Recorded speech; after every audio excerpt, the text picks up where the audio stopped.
नमस्ते, मैं संदीप कुलकर्णी आप सभी लोगों का स्मॉल वीडियो सेक्शन में स्वागत करता हूं।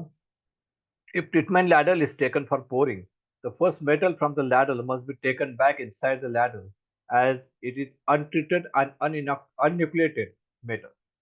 It is not advisable to use treatment ladle for pouring purpose.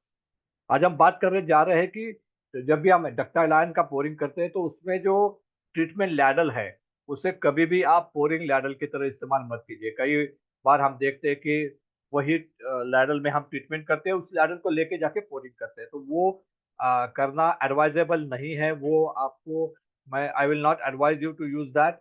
लेकिन अगर आपके लिए कोई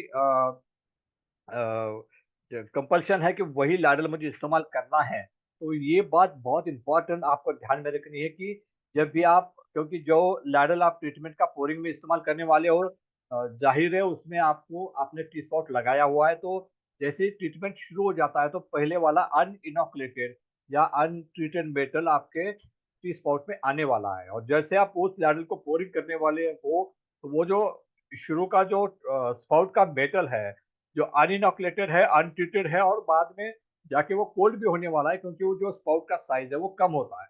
तो वहाँ पर वो जो खराब मेटल है, अनइनोकुलेटेड, अनट्रीटेड और कोल्ड मेटल है, आप अगर पहले 1-2 बॉक्स में पोरिंग करने वाले हो, तो वो बॉक्स का माइक्रोस्ट्रक्चर आपको डिज़ायर एक्सपेक्टेड माइक्रोस्ट्रक्चर नहीं मिलने वाला है। वहाँ पर एजेंट होने के चांसेस बहुत कम है।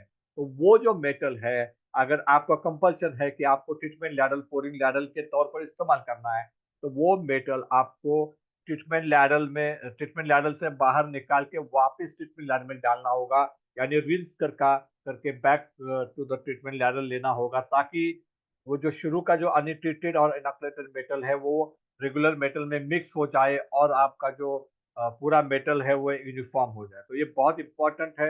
अगर आप ट्रीटमेंट लैडल को पोरिंग लैडल के तौर पर इस्तेमाल करने वाले हो, तो पहला वाला मेटल लैडल में वापस लीजिए और उसके बाद ही आप पोरिंग शुरू कीजिए। लेकिन जैसे मैंने पहले भी बताया कि ट्रीटमेंट लैडल को पोरिंग लैडल के तौर पर इस्तेमाल करना एडवाइजेबल नहीं है, आप ना करें तो बेहतर है।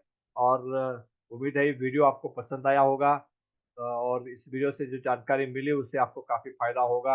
आप इसे ज़रूर अपने फ़ाउंड्री में इस्तेमाल करेंगे, इस उम्मीद के साथ मैं इस वीडियो को ख़त्म करता हूँ। आपका बहुत-बहुत शुक्रिया। Thank you very